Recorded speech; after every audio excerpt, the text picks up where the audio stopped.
Hey guys, today we are going to be discussing ancient Greece. And just like with our other ancient civilizations that we've talked about, we're going to begin by discussing the geography. Greece was actually unique compared to Mesopotamia and Egypt. And instead of having major rivers that people gathered around, Greece was located in the southern part of Europe and was actually made up of a mainland peninsula and hundreds of small islands. So you can see that the peninsula sticks out into the sea and is surrounded by water on three sides.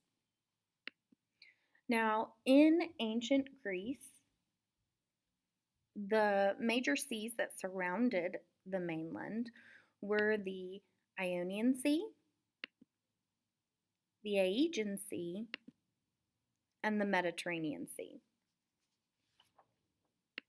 Now, because the people of ancient Greece were surrounded by these seas, they adapted their life to accommodate for that. They became fishermen, they were traders, and they learned how to become really good shipbuilders and travel to other areas and trade with those people.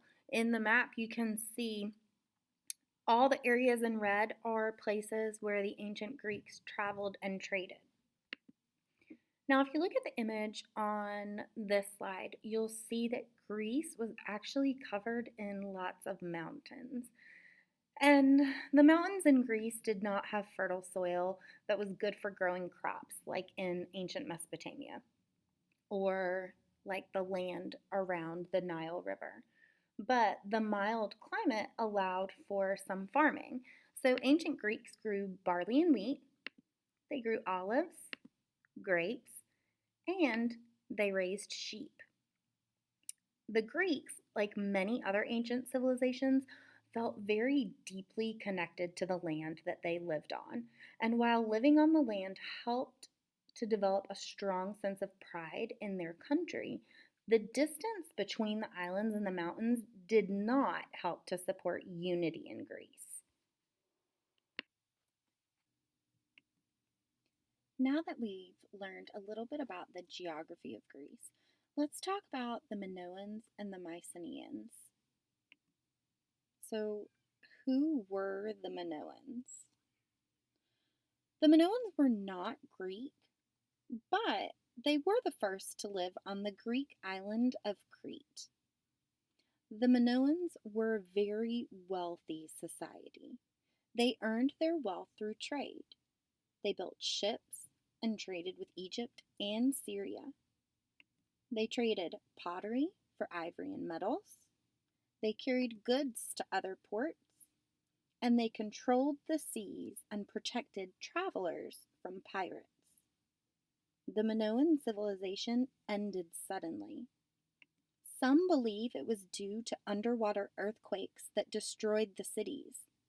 Others believe they were destroyed by invaders, the Mycenaeans. Ask yourself, can an entire civilization be wiped out by another? What would cause one group of people to destroy another group of people? Next, we have the Mycenaeans. The Mycenaeans came from Asia to invade the Greek mainland. Those leaders became the first Greek kings. Mycenaean kingdoms had a central palace on a hill where the king lived. Other important wealthy people just lived outside of the palace. Slaves and farmers lived on their land. The kingdom was surrounded by stone walls to protect it from invaders. The Mycenaeans traded with the Minoans, and through trade, the Mycenaeans learned a lot about how the Minoans lived, and they copied many things from the Minoan culture. Their shipbuilding techniques, bronze making techniques, using the sun and stars to travel on the sea, worshipping the Earth Mother, and trade with Egypt, and they even expanded to Italy. These actions have led historians to believe that the Mycenaeans conquered Crete and destroyed the Minoans. Now let's talk about the city-state. Ancient Greeks actually developed the idea of citizenship. They did that by creating city-states. After a period in Greece called the Dark Ages, cities began sending people outside of Greece to set up colonies. They went to Italy, Spain, North Africa, and even Western Asia in order to spread the Greek culture. The colonies traded grain, metals, fish, timber, and slaves with Greece. And this growth in trade led to the exchanging goods for money rather than more goods. As industry grew, people became craftsmen based on what products their region supplied.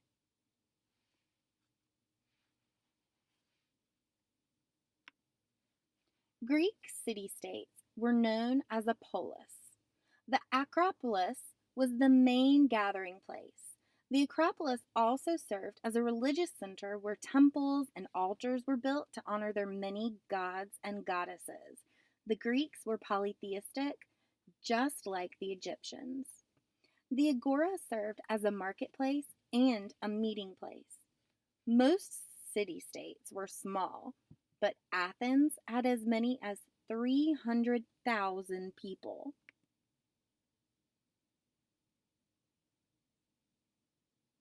The polis was run by its citizens. Citizenship meant you were a member of a political community. You were a native-born man and you owned land.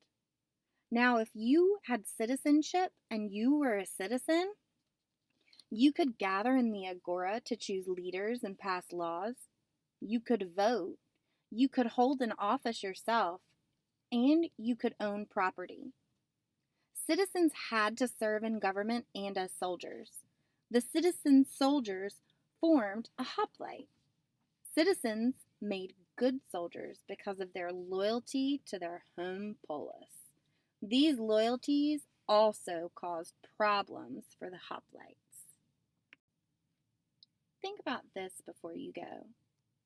Why do you think it was important for a Greek to be a citizen? And how was the citizenship in ancient Greece different from the citizenship we enjoy today?